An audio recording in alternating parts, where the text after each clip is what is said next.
Welcome back to the Manufacturing Come Up. I'm Malachi Greb, host of the Manufacturing Come Up. And today we have a special guest from A3. Alex, how is it going? It's going well. How are you? Great to be here. Doing well. Can you pronounce your last name for us? Sure. So it's Shikany with a hard A. Though I do have relatives who say Shikany, so it's kind of like tomato, tomato, depending on which pocket of the family you're in. So Right. yeah, I try to avoid mentioning last names that are even slightly confusing yeah, or first names. Like if it's not like Alex, yeah. Smith, Steve, you know? Yep, absolutely. Know how that goes. Yeah, absolutely. So we're glad to have you on today. Yeah, it's great to be here. It was great to see you in Boston last month. At the Vision Show at the Mass Robotics event, and appreciate you having me on. Yeah, no problem. No problem. So let's go ahead and dive into your history, your backstory. Obviously, right now you've reached a great point in your career as working with A3, one of the biggest associations in the automation space, manufacturing space, and have been there over 10 years now. So if you would, I guess just give us a quick, brief description of how that is for you. Yeah, it's great. I love working for A3. I love being in this industry, dealing with our members. So, like you mentioned, I just rolled over 10 years, and we were talking before this. It's like does not feel like 10 years. It's the time has really flown by, but there's been a lot that's happened in the industry in that time, and I really like working for A3 because number one, it's a great group of people, and I mentioned to you we're growing, so we're adding like 10 new positions over the next year, maybe more, and the industry's growing. The people are fantastic. The amount of folks that are just willing to help or network with you and learn about your story, learn about the technology is it's really a special place, and that's why I enjoy being here in the robotics and automation space. Just the quality of people and what we're all working towards together is, in my view, very rewarding. So it's going well. Absolutely. I'd probably love to have your position. I mean, as of right now, it's like definitely being able to nerd out and talk about tech and automation and manufacturing. And then the second side of that is like the networking. Like a huge part of what you guys do is like coordinating, getting people together. So, and for those who don't know, they host Automate, which is like one of the biggest automation shows of our industry. And so. It's an interesting mix, right? Because you have this awesome technology, like pretty much second to none in terms of the cool factor in the world today with robotics and vision and software and all this AI and everything. So you have that aspect that you get to work on. But then to your point, the people side of things, it's still very much a people business. And you mentioned to Automate, and we, record attendance. It was a phenomenal event for us going back next year to Detroit. So like you get the people side too. And I really like both. Being someone who's not an engineer, in manufacturing, it's good to get that commingling of the technology and also the people side. So I enjoy it. Yeah, absolutely. Absolutely.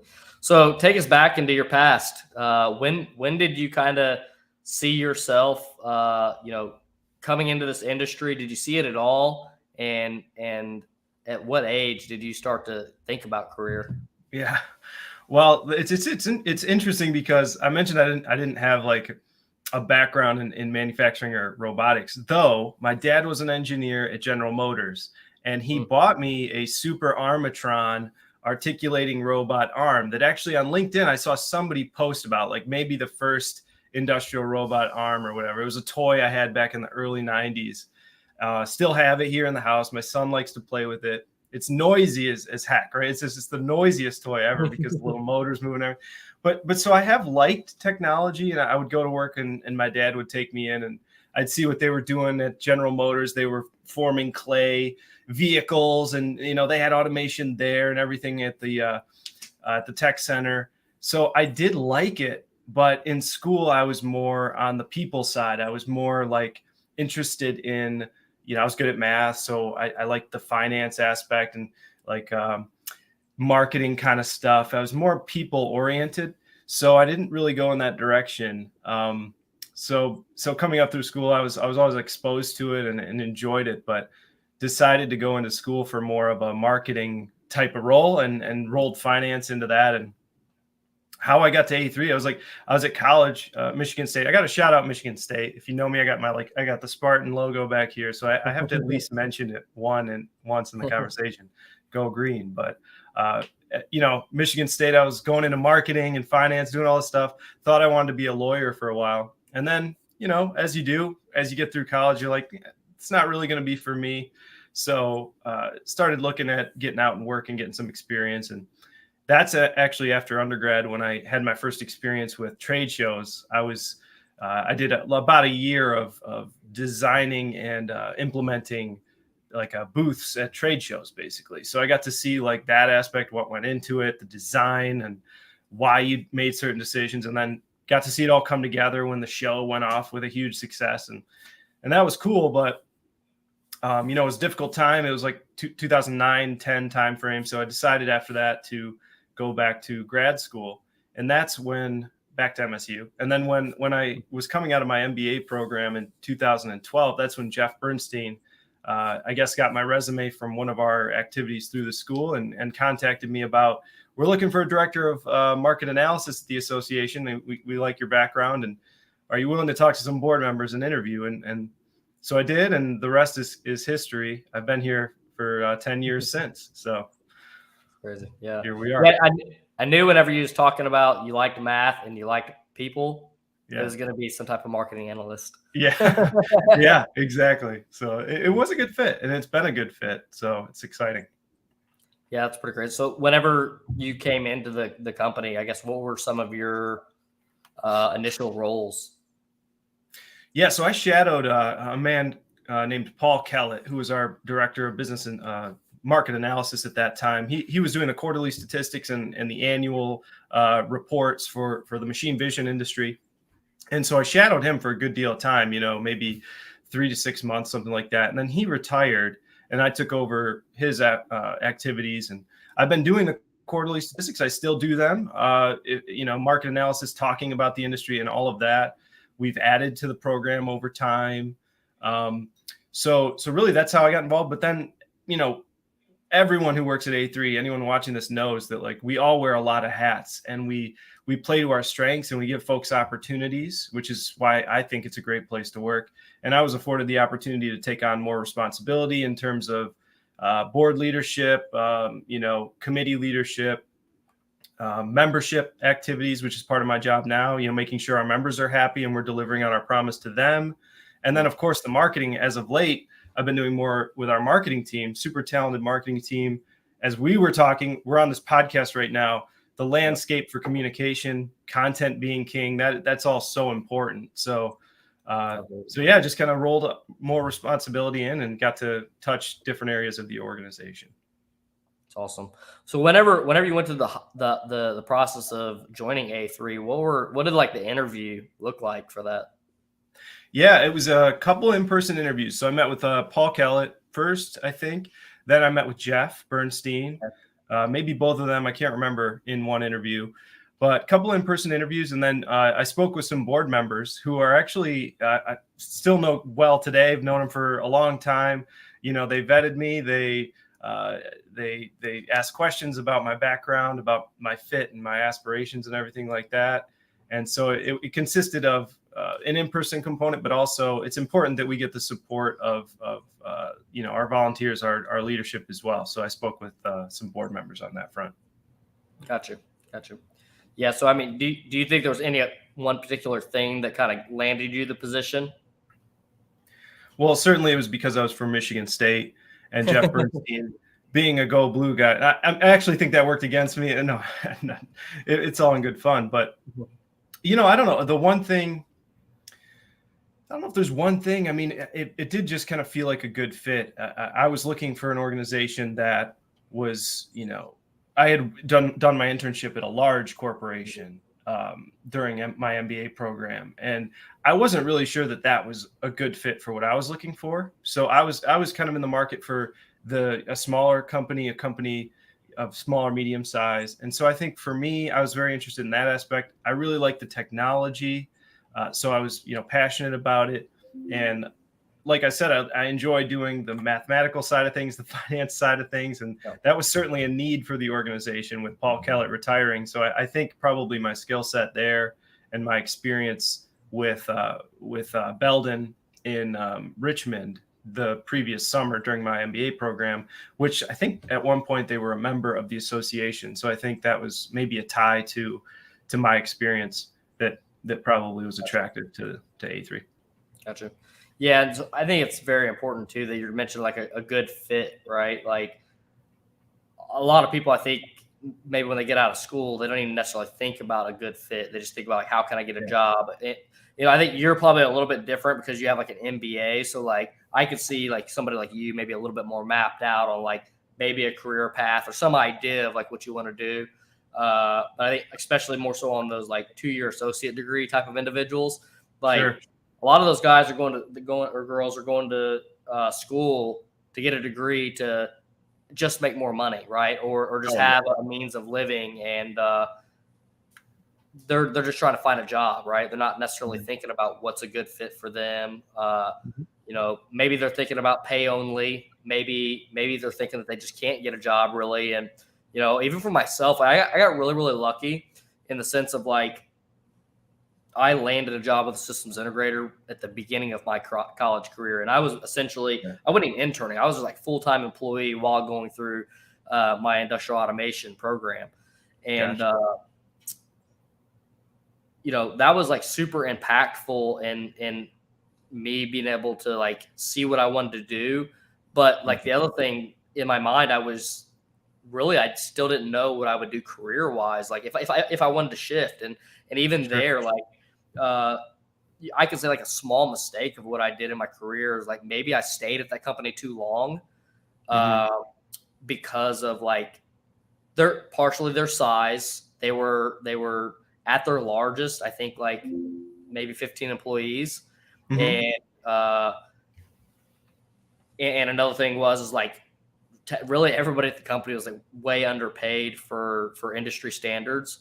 I could almost say that I was paid like $5 an hour under what industry standard was my entire career, no matter what position I was in, right? And so reflecting back on that, I could have potentially maybe found something that was a better fit, right? Maybe I should have done a career shift and found something that was just better ecosystem, better working culture. But on the other hand, I had something inside of me, and especially later on in my career, like after I was like with them maybe like 6 years or something, I was like, you know what? Like I understand that I'm making way less than other people are making doing the exact same thing I'm doing. But the one thing that I'm getting here that nobody else can get is experience, exposure, because there are so many holes within the company, like especially like the engineering side of things, like with like electrical engineering, electrical engineering, really all engineering facets, right? But it opened up opportunities for me where there was like not somebody to do this job. So as somebody who was like a controls engineer, I was like, okay, whatever, I'll do the electrical engineering as well. I'll do the risk assessments as well. You don't have somebody to do them, I'll do them, right?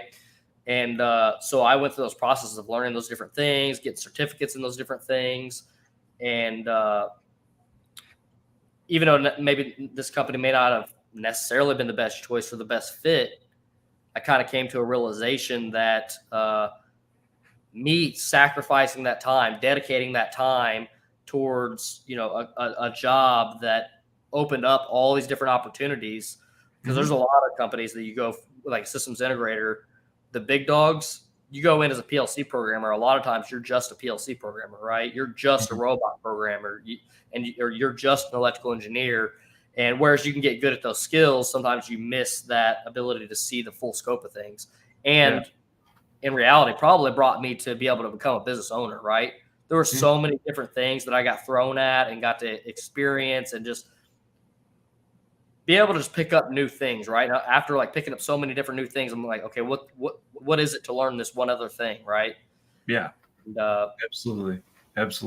I think you hit a good point there about like depth of expertise and breadth of experience, right? So there is a happy medium, a balance that you need to strike, not only as the person looking for employment, but as the employer, as someone who's designing jobs, because in today's world with mobility, I would venture to say at the current moment, the leverage is more with the workforce, with the folks looking for positions. We've heard about, news stories about, the great resignation and things with COVID kind of upending a lot of the way that we work. And it's forcing a lot of employers, ourselves included, to look at how are we going to structure the work, going to structure the position, offer a work environment and a culture that's attractive to the people we want to bring in. And it's not as simple necessarily. It's just saying, well, here's this one job that has this one task, or this, you're just going to do this all the time. In my experience, that's not what folks want. That's not what brings fulfillment. It certainly wasn't in my case. One of the things I value, as I mentioned earlier, was the fact I got to wear a lot of hats and get experience in a lot of areas of the organization. So yeah, I think you hit on a very good point. But back to the very first point you made, it's not always something that's top of mind for someone who's in school, like looking, either trying to find that early employment or in school looking for that next step, right? You often get lured in by the pay and the benefit package and everything like that, or the name of the company and everything like that. So it's very individual dependent, of course. Everyone's got different circumstances, but it's certainly a topic worth discussing. Yeah, absolutely. How did you find like your, wearing the multiple hats? I mean, you're still kind of in that position of wearing multiple hats, right? Mm-hmm. Yes. Yeah. Okay. Do you feel like in your career has that narrowed down much? It's actually, I would say it's gotten broader, but in a good way, right? So my responsibilities since I started have actually grown, and I'm currently wearing multiple hats, as others in the organization, many others, if not everyone, is. But I would say, given our circumstance, being a smaller company, 25 current employees, looking to grow to 35, it's a positive thing. It's, of course it comes with its challenges, right? You're marching against a really busy event or important event coming up, and you have to focus on certain areas at certain times. But the exposure you get and just the skills that you add, and you can improve in yourself, at least in me. Like I wasn't, I had training in marketing and everything like that, but I've learned a tremendous amount from the people I work with here that have experiences doing other things more deeply than I do. So working so closely with them, even being responsible for ultimately for that function, has really offered me an ability to grow. And it's not just the internal folks, it's also the people on our boards and stuff. I mean, there's a wealth of experience in this industry to soak in, and that goes back to the importance of the in-person connections and networking and building relationships. Yeah, and somebody that's definitely like on a marketing side that's going to get into this industry. I mean, really, I think marketing side that gets into any industry, that a lot of your college marketing, Mm-hmm.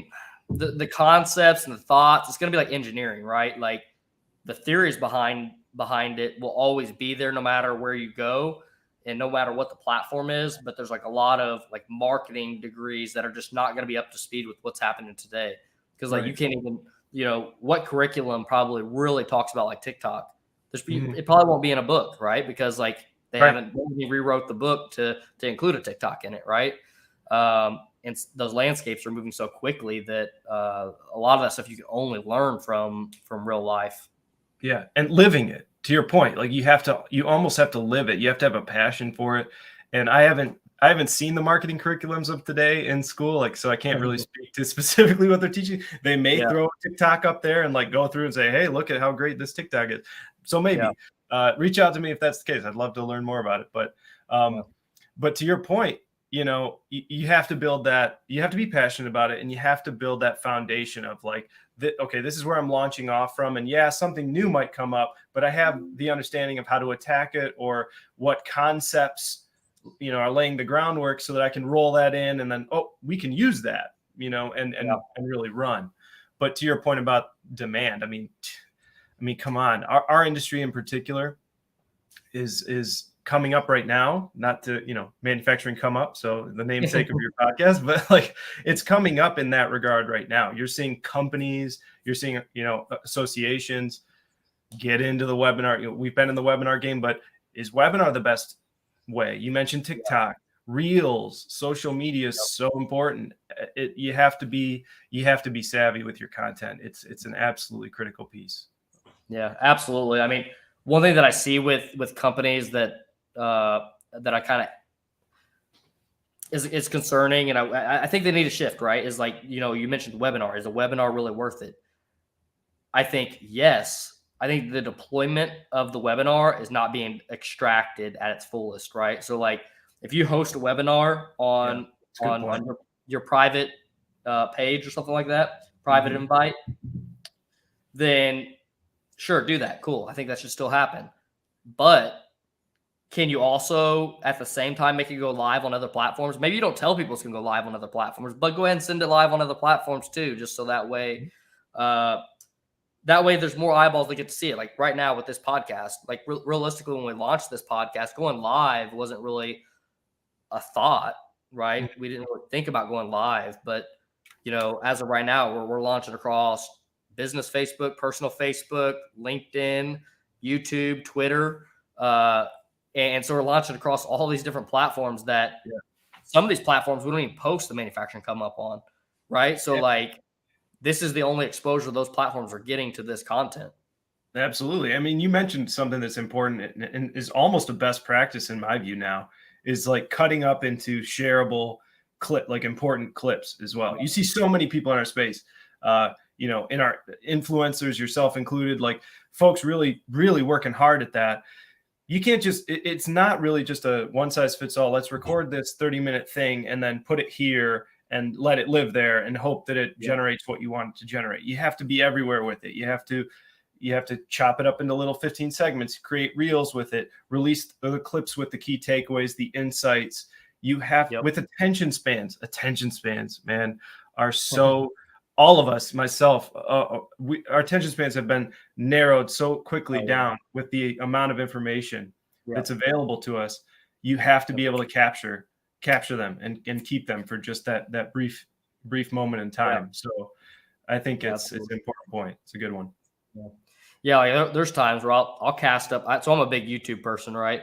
Yeah, I'll cast up YouTube on the TV, and then I'll be scrolling YouTube Shorts on my phone while the YouTube playing on the TV. So like, that's definitely something to keep in mind, and also too, like people's consumption of content, like how do they like to consume content, and I don't think there's any right way on which is the right way, because eyeballs are everywhere, right? That's the thing you have to think about.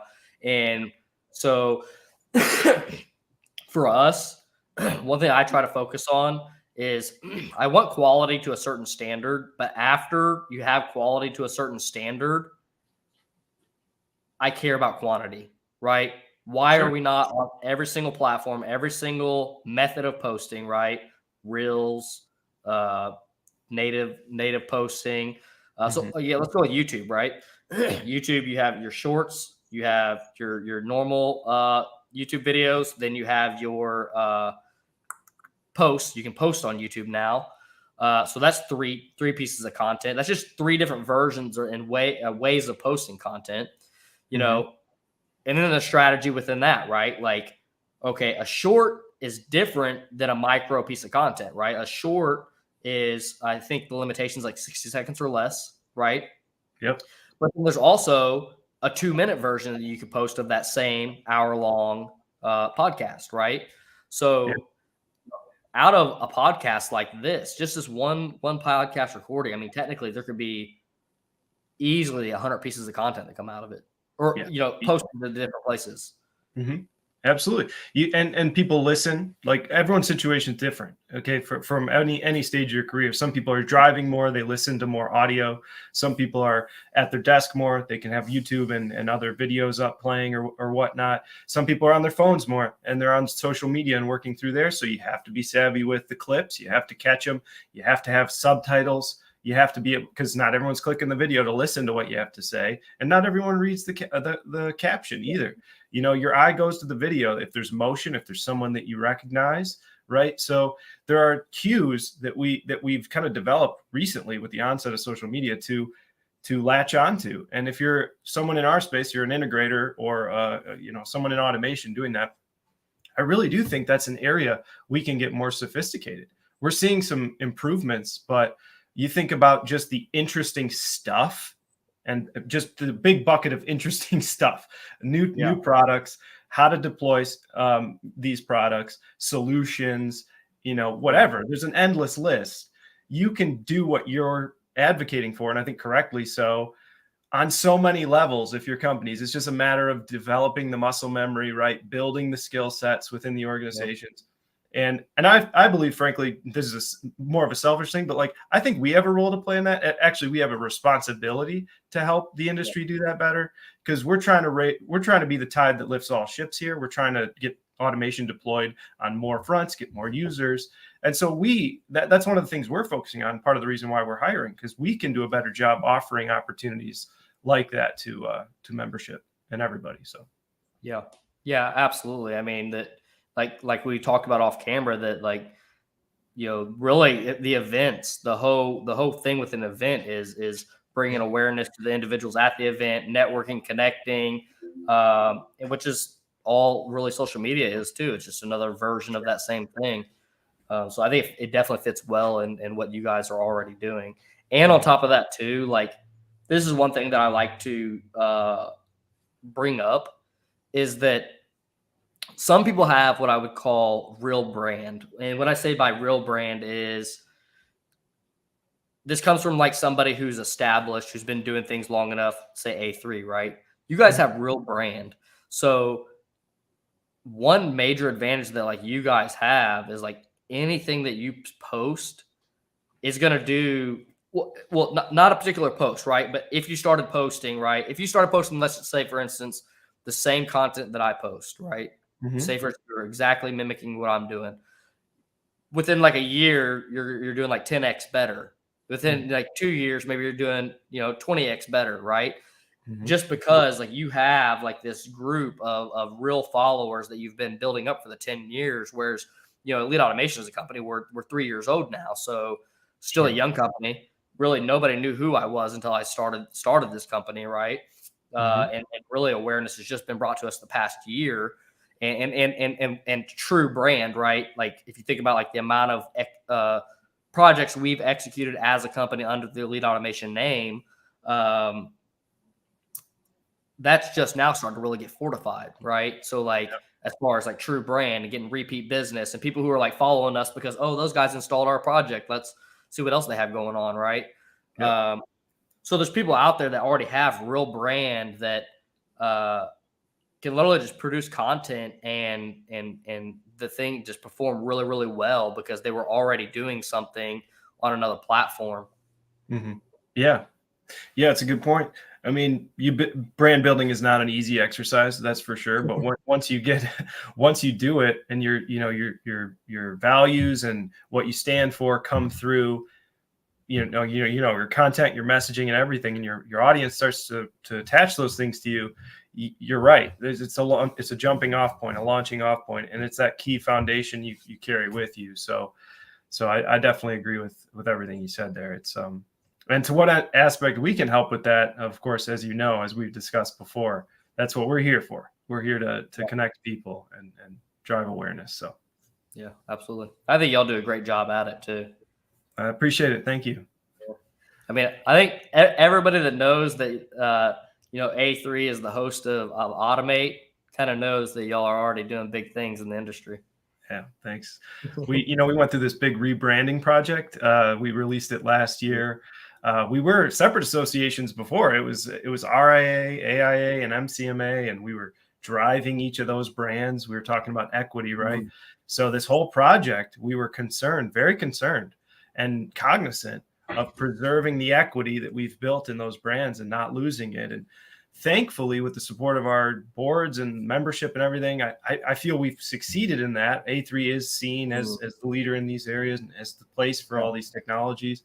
But it wasn't something that went, we didn't do that lightly. It was something we really had a lot of meetings and a lot of hours were spent on how to do that. So yeah, absolutely. That's super important, especially like you said, like how you built so much energy into building the previous brands. Yeah. What were some of the things that were kind of strategic that you guys did to like make that shift?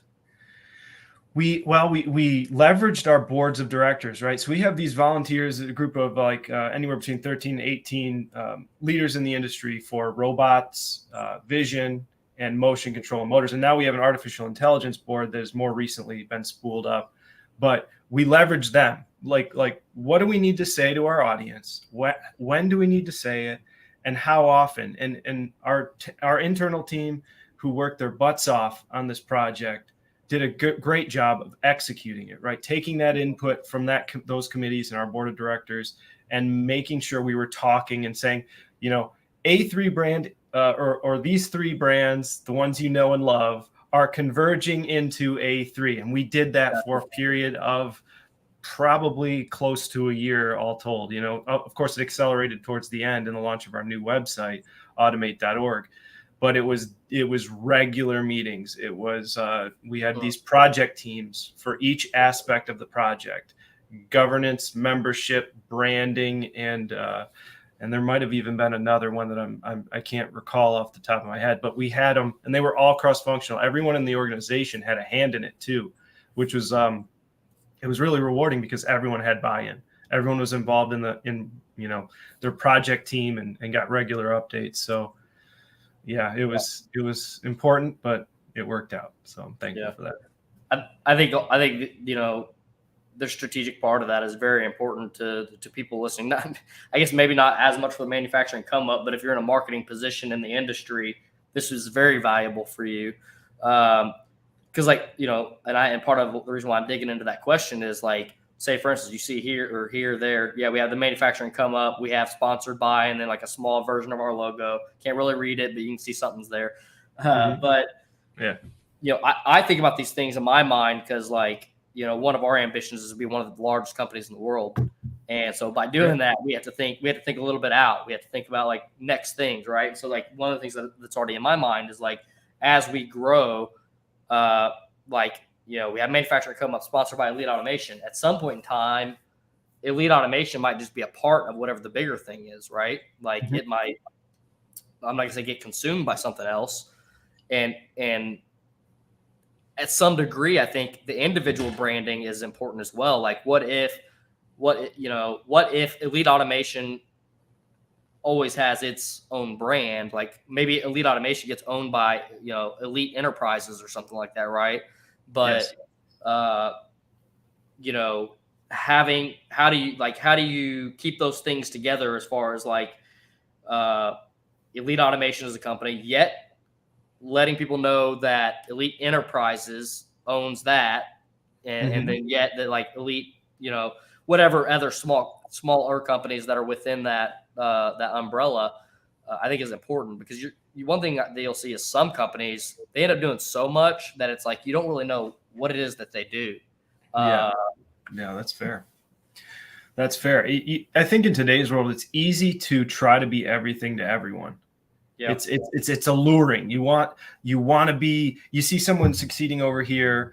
You're in this business or this line of work, and you have these missions and goals and aspirations. But you see this shiny object over here, and you want to do it. So you try to be everything to everyone, and the risk in that is you lose who you are. You lose your core competency, your values, right? And so, in my opinion, double down, never losing sight of who you are as a person, but also as an organization, right? What's your core value, right? For A3, we're the trusted advisor. You mentioned this earlier. We're the trusted advisor for the world on automation technologies. We're positioned as that. You can trust us. You said it. We're going back to 1974. We've been around. We have over 1,100 member companies.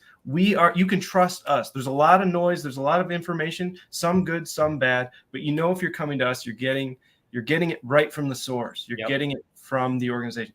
So we roll that into everything that we do. We try to get that into our content. Our volunteers, we try to position them in positions of thought leadership. In many cases, instead of ourselves, because that we know that foundation is what we want to back. We want to grow.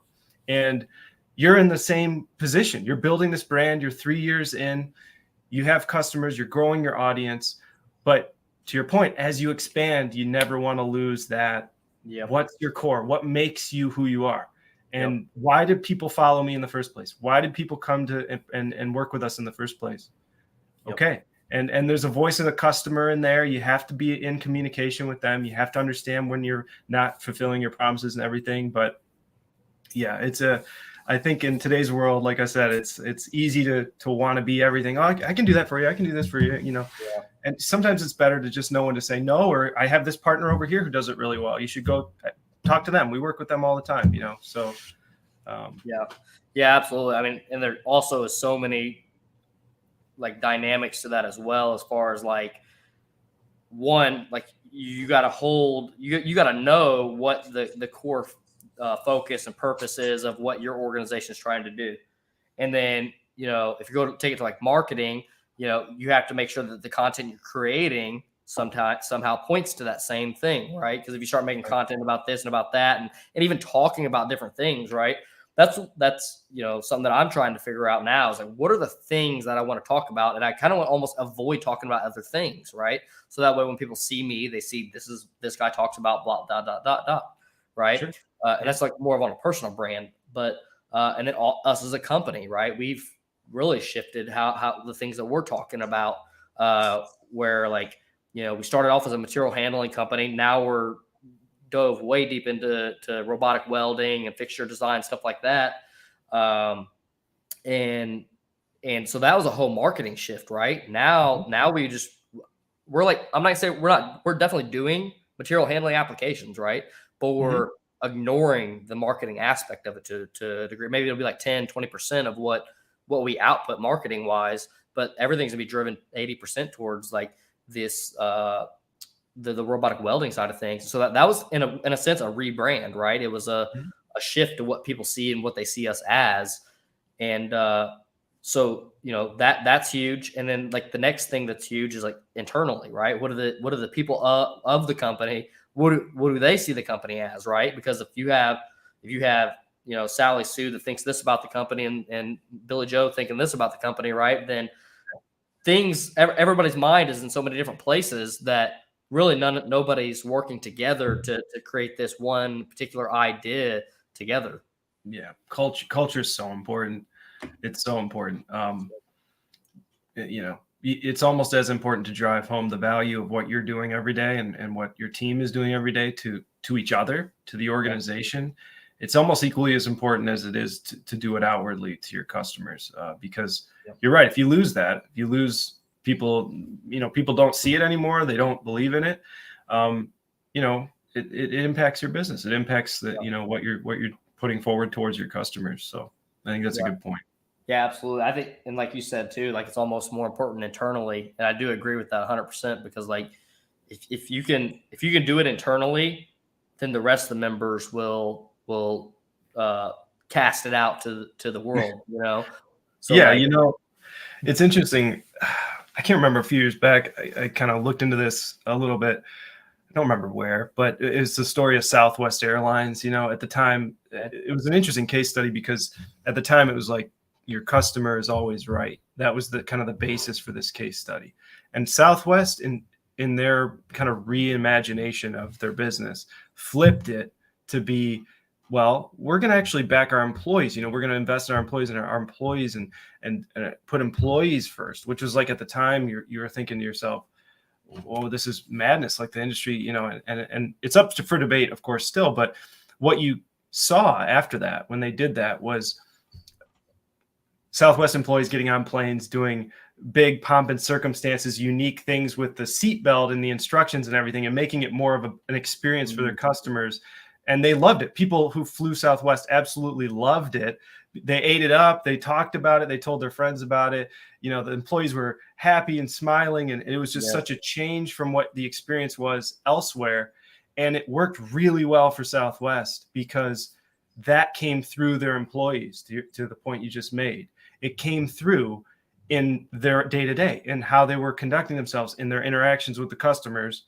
And I do think there's merit to that. Now it was a strategic choice to do it so black and white, right? To do it so deliberately and forwardly.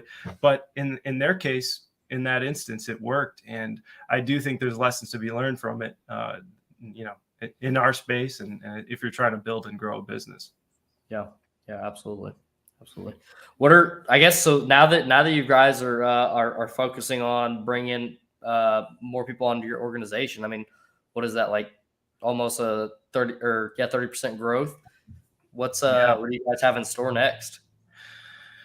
Yeah, well, we're, obviously Automate is on the calendar for next year, May 22 to 25. So we have long-term goals we're looking to accomplish.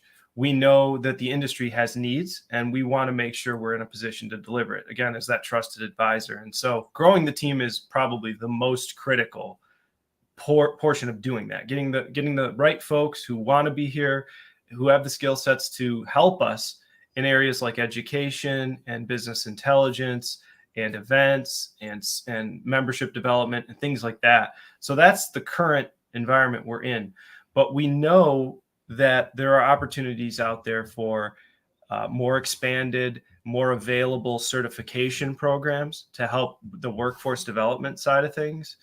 Gotcha. We know that the market is in need of good intelligence, so statistics and deeper statistics that we don't currently have, information on new markets, information on potential customer. We know there's a need for that, and it's a wild west of, if you go buy a study, is it going to be good, or is it going to be, something that's not very useful to me? So as the trusted advisor, again, that's the decisions we're making on hiring are going to help us build those teams internally to then generate the output for our membership and for the industry. So, I mentioned those areas briefly there through kind of the things we're looking to build, but it's really, it's multi-pronged. It's events, it's membership value, and it's, it's content and education. So, Yeah. Yeah. And one thing I want to point out too, for like our viewers, that, a company going through that high of a percentage of growth generally has that number of growth because there's some new thing that they're wanting to target, right? There's some new strategy, some new focus, some new it could be anything, department, whatever, right? So point being with that is like, if you can find out what that is as an employee and tap into that and see that vision, that like somebody applying for this job here could come to you guys and already have an understanding of that alignment to prepare themselves for the interview, but also to prepare themselves for the vision of what's going on in this new hiring process. mm-hmm. I think that's a good advice. I mean, preparing for an interview, doing your due diligence, trying to understand as much about the organization you're looking to join as possible. That's critical. I mean, that's a cornerstone of a successful interview. Absolutely. But your point about, is someone who's looking to get employed in any job, bringing your vision as it matches up to what you perceive as, you may not have all the pieces in place. Maybe there's not like a public statement of our company strategy for the next 5 years is this. But if you are able to glean what they're working on and what the important things are, to in that interview, showcase what you could bring by painting a picture, right? It's powerful. I've been in interviews where that's happened, and I remember them. They stick in my mind. So I think that's sage advice. Yeah. Yeah. And also too, like, say for instance, like people who have like companies that have public figures, like let's say for instance, like A3, right? You find A3 on LinkedIn, you see the employees that work for A3. Okay. You see people who maybe are posting on LinkedIn and maybe they're sharing podcasts that they were on or something like that. Right. Or just going to Google, typing in Alex, going to podcasts, platforms and typing in the name, right? And, if we were to type in your name and we see 10 different podcasts that you appear on, right? Mm-hmm. Go through and watch all 10 of those podcasts, listen to all 10 of those podcasts and get like a good understanding of who you are, what the company is, right? Like that's one big thing that like people can get a major insight. Cause like, I don't know how many different public figures you guys have that are doing podcasts and doing different things. But I mean, if you can capture you just yours alone, but then 3 other people, you might get a really good insight on what's going on within the company and be really prepared for that interview process. Yeah, I think that's really good. I do think that it's important to do your research. And I think that, pretty much a lot of folks at A3 are involved and do media podcasts. Certainly our president, Jeff Bernstein, is out there in front of the media and doing podcasts as well. I do a fair amount myself, but I think, frankly, you on this podcast are supplying something that is unique in that when I was preparing for it, what you sent me, you're really focused on the story of the individual and like the what drives you, and you're asking questions that frankly I don't get very often. So because I don't get these questions often, I get questions about the technology, I get questions about, I get questions about all number of things related to automation, the markets and everything. But so kudos to you in terms of attacking a gap in my perception of where there's kind of a void in the content. So yeah, thank you. I think that's important. Really appreciate that. I mean, I tell people like this selfishly. I did the podcast because I was that individual who like graduated from college and didn't really. I would say I graduated from college and didn't know what I was going to do. I didn't even know what I was going to do before getting into college. I luckily had a path through college, right? But I didn't have a path going into college, and so like I want this podcast to be that for those people. Yeah. Well, I think like you said, if people can jump on and your library of guests and experiences and information is constantly growing with every new person you bring on, that's going to be a valuable resource to someone who is in your shoes, in that position to land the job that they want, the career they need.